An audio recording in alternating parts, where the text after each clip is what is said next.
Salut à tous et à tous les amis, je t'ai dit cette vidéo Areta, donc Snatch the King of the Ring pour la review de Night of Champion Randy Orton contre Cody Rhodes. Très très belle affiche sur le papier et sur la rencontre en elle-même. On n'a pas été déçu, j'ai apprécié comment la deux a booké ce match et a prouvé tout ce dont ils étaient capables de faire avec ces deux protagonistes-là, ces deux talents qui étaient hors norme, hors pair, hors du commun, quoi. J'ai vraiment apprécié comment ils ont booké ça.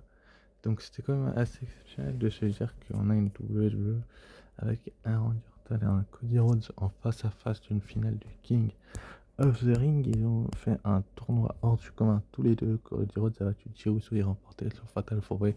Pareil pour Randy Orton qui avait remporté son Fatal 4-Way et battu Sami Zayn en demi-finale, mais malheureusement, il n'y a qu'un seul roi du ring et il y a qu'une seule place pour un match de championnat à SummerSlam. Et franchement, je trouve ça très très bien vu par la WWE de mettre en avant ces deux protagonistes-là qui se connaissent assez bien, que ce soit Cody Rhodes ou que ce soit Randy Orton. Ils se sont été exceptionnels à la fin du combat et Orton n'a pas voulu faire son punt kick. Finalement, il l'a fait, Rose l'a évité et il a fait une fissure fort. Orton a attrapé les câbles. Orton et Rose, ils auraient changé les coups. Et puis, Rhodes se lance en connecteur, mais il se fait bloquer par RKO. Mais il va se relever parce que Cody Rhodes, ça reste Cody Rhodes. Euh, Orton décide d'aller prendre une chaise, mais l'arbitre lui enlève. Orton décide de rester pendant ce temps. Orton veut reposer sur le coin, mais Rose le bloque. Rose le repose contre le coin. Son coussin, il lui fait un crossroad pour le compte de 3. Donc Cody Rhodes a quand même enfreint un petit peu les règles et ça c'est assez surprenant de la part d'un face, mais il n'avait pas trop de solutions non plus. En tout cas, j'ai bien aimé cette rencontre. Je vais pas à vous mentir, j'ai même adoré cette rencontre et le résultat était un petit peu trop prévisible pardon, lorsqu'ils ont annoncé le tournoi là. On se doutait bien que ça serait assez compliqué de se dire que Randy Orton allait gagner, mais quand même ils nous ont laissé croire que à plusieurs reprises, notamment avec, quand Randy Orton a fait le RKO, je pense que beaucoup d'entre vous, les gens, auraient imaginé de voir une victoire de Randy Orton, mais il est très très résistant, Cody Rhodes, et il l'a encore une fois prouvé en se relevant au compte de 2. Orton a tenté de défaire la protection du coin, mais ça va se retourner contre lui. Et c'est là que Cody Rhodes va aller chercher cette victoire.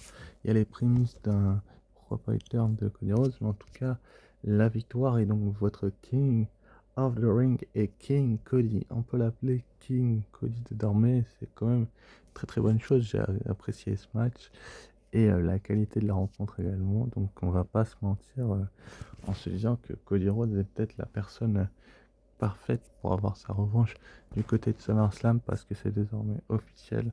On a donc le roi Cody Rhodes, ça y est, c'est officiel, le gagnant de ce King of the Ring, donc ce tournoi en 2025 s'appelle Cody Rhodes et il a un match de championnat SummerSlam et c'est peut-être la meilleure, très très loin de démériter. Les deux ont livré un banger et c'est la meilleure chose qu'il y avait. Enfin bref, c'est un point positif et on va bien voir ce qui va se passer par la suite avec Cody Rhodes qu'on va retrouver avec Byron Sexton. Il va dire que c'est quoi de retrouver une chance pour le titre. Rhodes dit qu'avant il veut remercier Randy Orton pour ce match, un futur Hall of Famer. Rhodes dit que c'est un chemin semé d'embûches. En premier avec Jey Uso, la personne la plus appréciée et ensuite le leader Randy Orton. Donc à SummerSlam, il va affronter John Cena ou CM Punk et il comprend comment on se sent en affrontant ces gens appréciés. Mais il est né pour le cash, que ce soit Punk ou Cena, ils vont garder le titre pour lui jusqu'à ce car il va retrouver l'or. C'était une très très bonne promo, un très très bon discours, un bon speech de Cody Rhodes. J'ai apprécié comment la double a mené ça et c'est vrai que l'or il l'a perdu à WrestleMania par des moyens un petit peu bizarres, enfin, on va dire par triche, mais quand même là on voit qu'il est surmotivé, qu'il est pas revenu pour rien et qu'il a vraiment envie de d'aller à SummerSlam et pas seulement pour perdre, il veut tout simplement gagner et démontrer tout simplement que c'était qu'un accident du côté de WrestleMania. Enfin bref, très très bonne promo de Cody Rhodes qui pour moi est un catcheur qui au micro excelle de plus en plus et prouve tout simplement que ce King of the Ring est son moment et qu'il va avoir un petit peu de temps pour récupérer maintenant. Enfin bref, on passe à la suite, mais excellent point positif. Donc on a les Street Profits qui étaient présents dans cette salle après avoir conservé leur titre lors du SmackDown précédent, enfin lors du dernier SmackDown en Arabie Saoudite.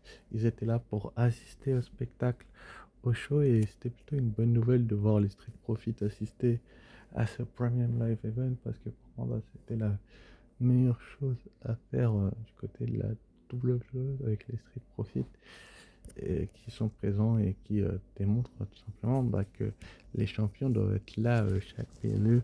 En général, ça arrive assez souvent. En tout cas, on a eu 6 matchs dans ce pay-per-view là et on a eu un très très bon pay-per-view. On a eu les Street Profits quand même qui étaient présents pour mettre l'ambiance. Ils sont toujours champions par équipe de SmackDown et c'est une très très bonne chose.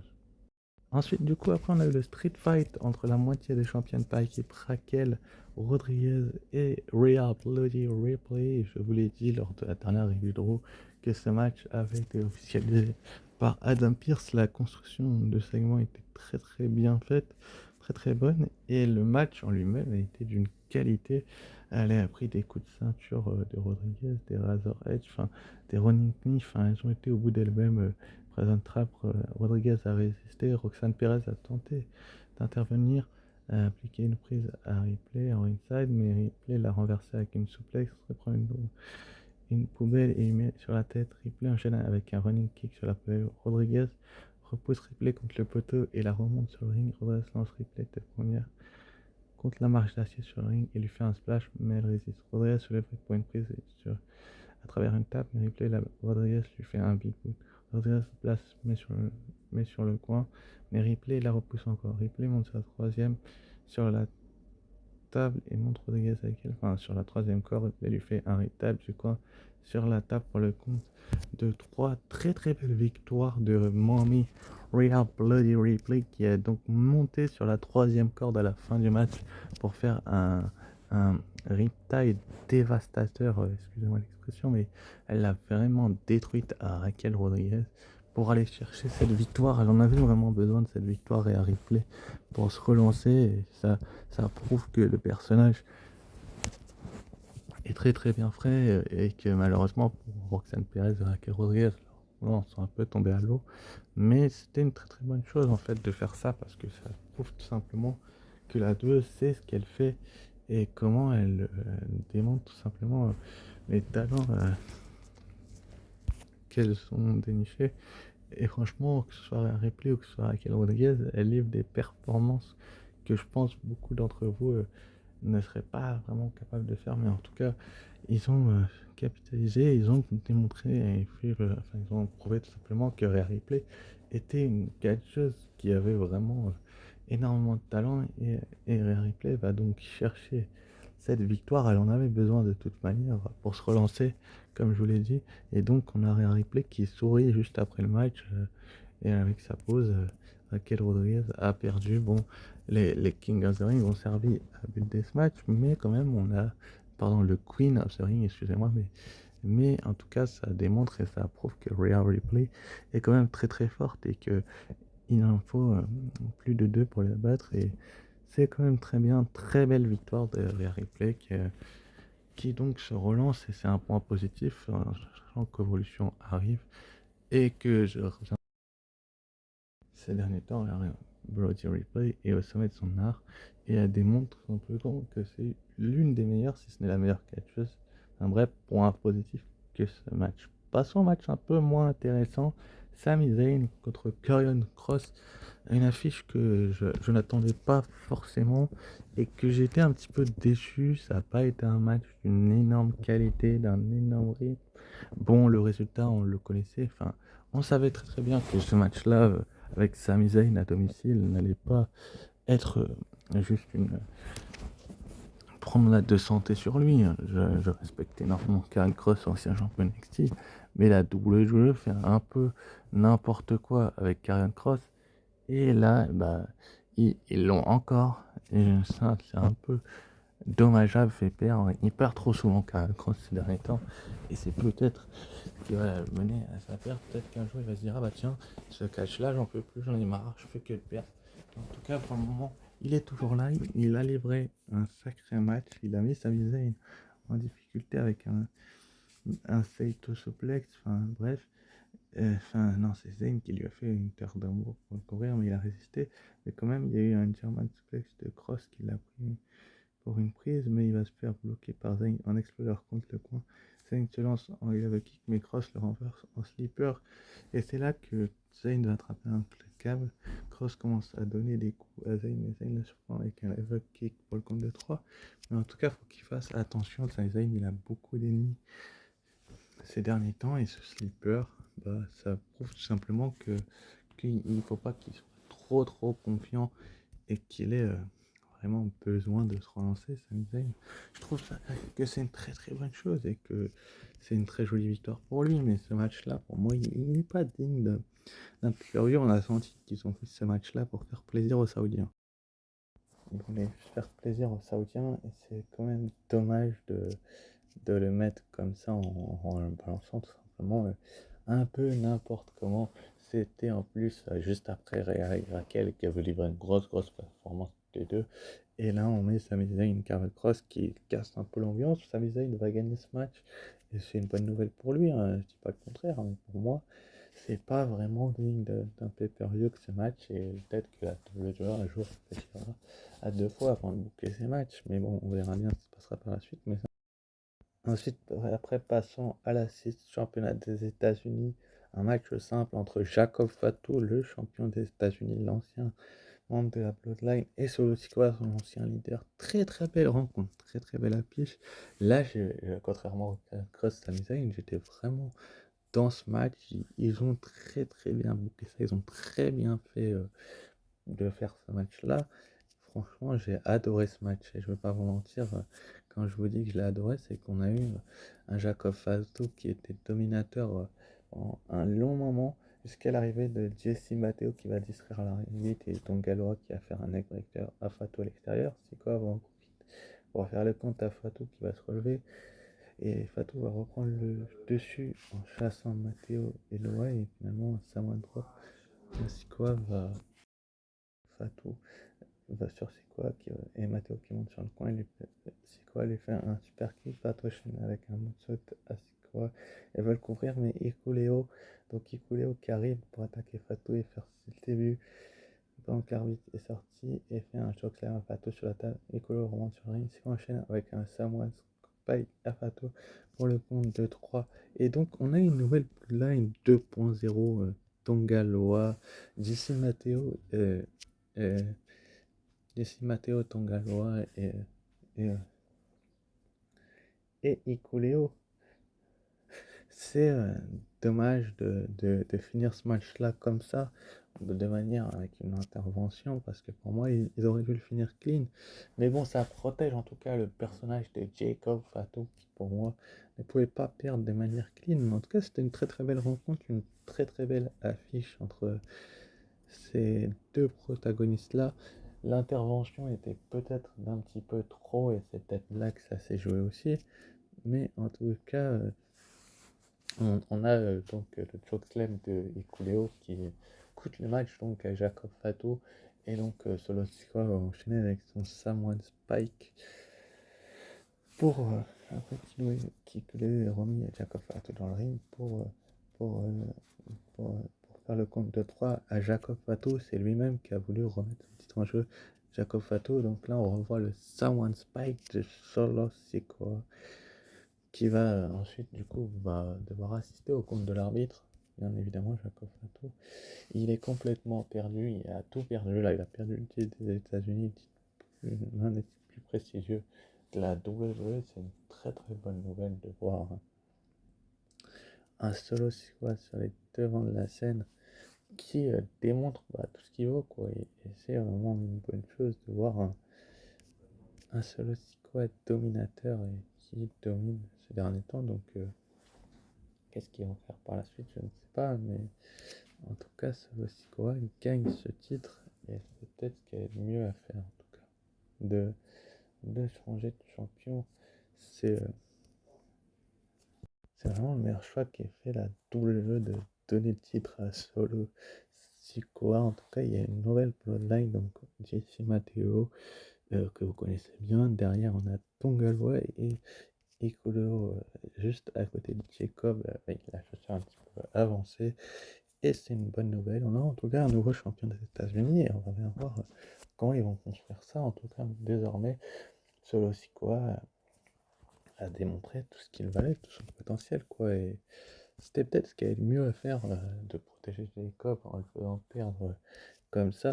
Mais voilà, quoi, on a un Solo Sikoa qui est au sommet de son art. En bref, point positif. Passons à la suite. Tiffany Stratton était donc présent car on était juste avant la finale du tournoi Queen of the Ring. Donc Tiffany Stratton devait y assister, c'était Jade Cargill face à Asuka. Et donc Tiffany Stratton qui a conservé son titre lors du SmackDown juste avant Night of Champions, c'était là pour assister à ce match, pour un petit peu observer quoi, peut-être sa future opposante du côté de SummerSlam. En tout cas, c'est bien qu'elle soit présente, Tiffy, et on voit tout simplement qu'elle est concentrée sur ce petit match que la WWE lui prépare. En tout cas, on voit qu'elle est contente qu'elle lève le titre. En tout cas, la plupart des champions qui ne combattaient pas étaient là. Donc c'est quand même une bonne chose de faire ça avec Tiffany Stratton, qui pour moi est une des meilleures championnes ces derniers temps du côté de la WWE. Bon, on peut critiquer son règne, etc., mais j'apprécie comment il... Et voilà quoi, on sait de qui je parle de Nia Jax bien sûr, mais elle a aussi battu Charlotte Flair, elle a eu quand même un ring qui est plutôt pas mal. Bref, passons à la finale de Queen of the Ring. Jade Cargill de Storm face à Asuka, la gagnante revient à la reine du ring et à un match de championnat à SummerSlam. Super belle opposition de style entre l'impératrice de demain Asuka et la Storm Jade Cargill. J'ai apprécié comment la WWE a construit et a parfaitement tourné ce match. Enfin, franchement, j'avais pas les mots tellement la WWE a géré et a prouvé à la plupart des talents et du potentiel qu'ils avaient besoin de se relancer, en tout cas, que ce soit Jade Cargill ou que ce soit Asuka. Franchement, et, elle a remporté ce Fatal 4 Jade Cargill avec Nia Jax dedans, puis elle a battu Roxanne Perez en demi-finale. Asuka a remporté Fatal 4 avec Stéphane De Hacker et a ensuite battu Alexa Bliss en demi-finale. Elles ont mérité ce billet pour l'Arabie Saoudite pour ce match pour devenir la reine du ring et avoir un match de championnat SummerSlam. Bon, Asuka vient de revenir et on se doutait bien qu'il y avait un petit truc qui se préparait et qui se tramait avec Jade Cargill. En tout cas, j'ai bien aimé cette rencontre, surtout que Asuka a fait porter des coups de pied à Cargill et a lancé pour un rep attack, enfin bref, un review. Mais c'est Cargill qui va l'attraper et elle va lui faire donc un Jaded, donc sa prise de finition habituelle pour le compte de 3. Donc très très belle victoire. C'est une logique qui est respectée, j'ai envie de vous dire, que de voir en fait une Asuka revenir et d'être vraiment sur les devants de la scène du côté de Riyad avec Jade Cargill qui était là pour la mettre en avant aussi. Surtout qu'elle est arrivée il n'y a pas si longtemps que ça. Mais en tout cas, on a eu une superbe rencontre. Superbe rencontre, une super belle affiche. Et malheureusement pour Asuka, elle est peut-être pas au niveau enfin, qu'elle était auparavant du côté où lorsqu'elle était invaincue, que ce soit NXT ou un peu au début au roster principal.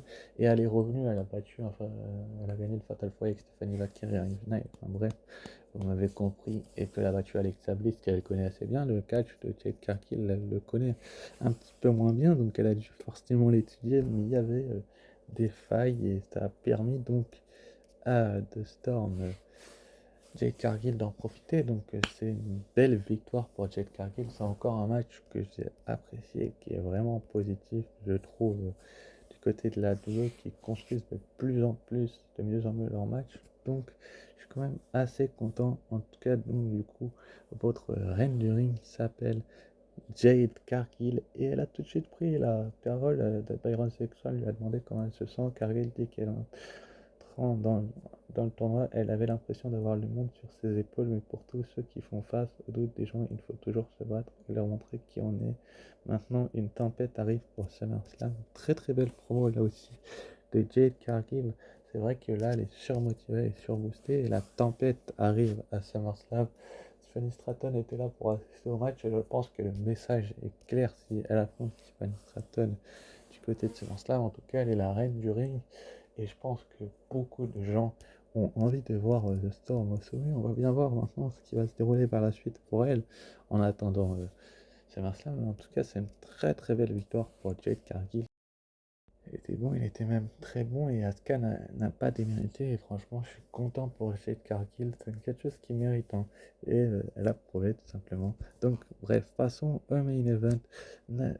Pour la toute dernière fois, le match pour le titre indisputé, John Cena face à CM Punk. Franchement, on a eu la rivalité, les deux hommes qui se sont cherchés pendant très très longtemps, et j'ai apprécié comment ils ont bouclé, ils ont construit ce match. Enfin, franchement, il a été exceptionnel ce match. On a vu un CM Punk qui a fait les prises de John Cena, mais bon, bref, ils se sont tous les deux relevés. Punk, au moment où il appelle un arbitre, parce que tout simplement, bah, il n'y a plus d'arbitre. Enfin, Punk fait un jet pour Punk, et Cena échange. Punk hérite un.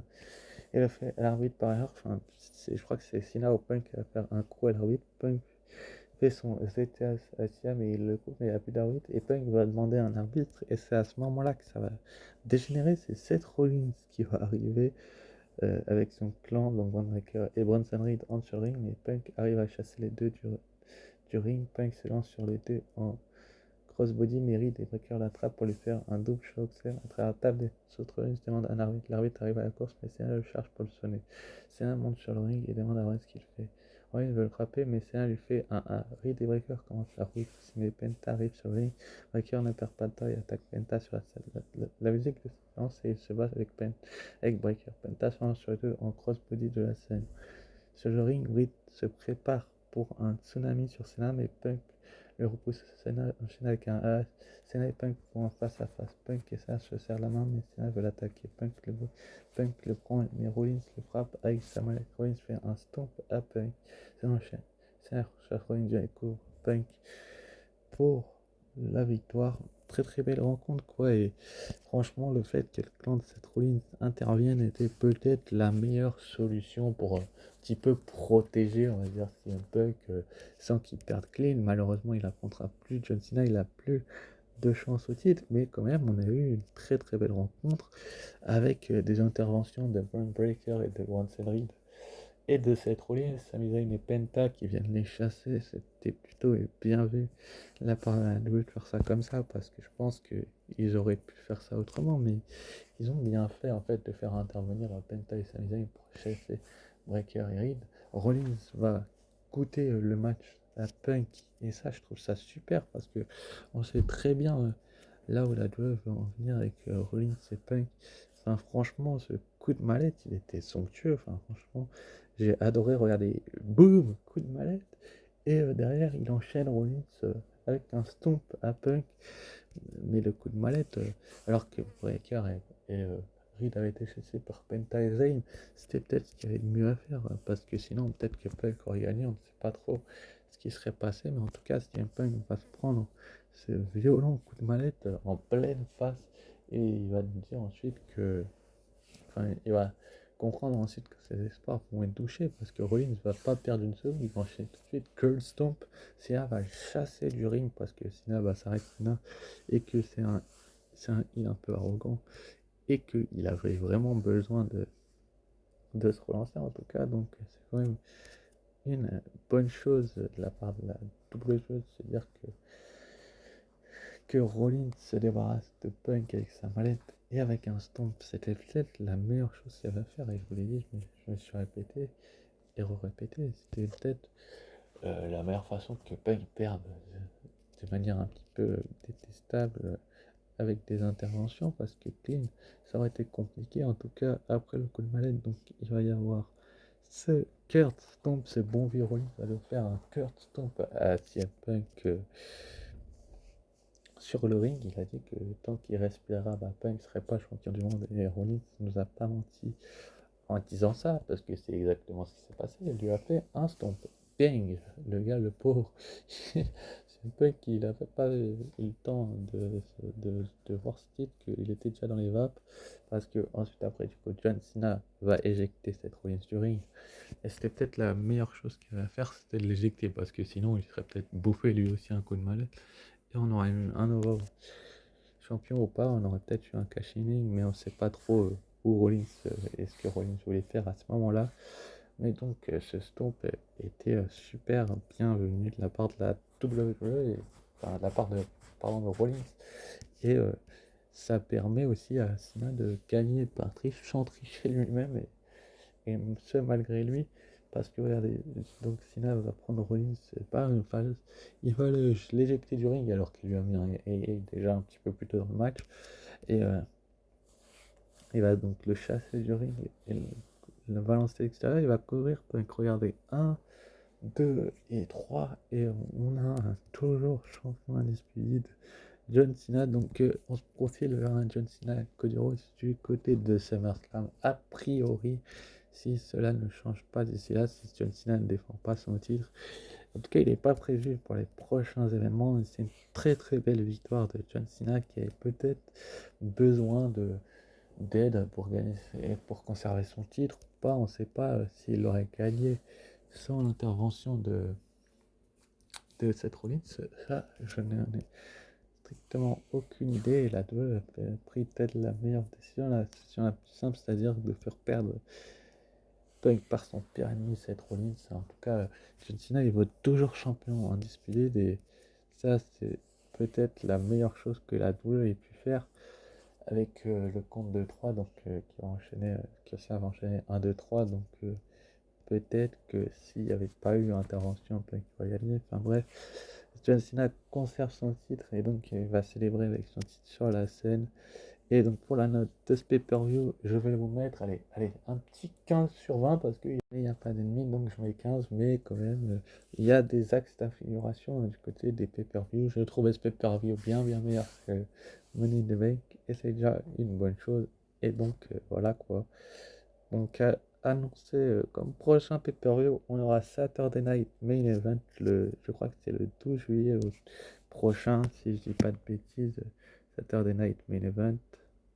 C'est bien ça, c'est bien le 12 juillet prochain qu'on aura Saturday Night Main Event d'Atlanta en Géorgie, donc au, au State Farm Arena d'Atlanta. On a déjà un match de prévu, vous le savez, Goldberg qui va tenter de récupérer le World Heavyweight Championship face à Gunther. Est-ce que on va avoir un nouveau champion du monde? Je ne suis pas certain du tout, mais en tout cas c'est une très très belle chose de faire ça et de le faire dans cette salle là. Donc je suis quand même assez heureux de voir que dans cette salle d'Atlanta on aura Saturday Night Main Event donc le samedi, et le dimanche 13 juillet on aura WWE Evolution numéro 2. Les cartes ont commencé à se construire du côté de Raw déjà, et vous le verrez dans la review de Raw, mais en tout cas Evolution sera le 13 juillet prochain, donc dans maintenant 12 jours, donc ça va passer quand même assez vite. Et on va bien voir ce que la WWE va faire d'ici les 12 prochains jours, même s'ils ont déjà commencé à un petit peu construire la carte de ce show 100% féminin. En tout cas, quand même assez heureux de voir ce pay-per-view féminin revenir une nouvelle fois. Sur ce, bah, je vous dis merci d'avoir suivi cette vidéo. N'hésitez pas à liker, commenter, partager, euh, et vous abonner si ce n'est pas déjà fait. Sur ce, je vous dis ciao, bye et à très vite. Et n'oubliez pas d'être fan de catch, sauf sur ciao, bye.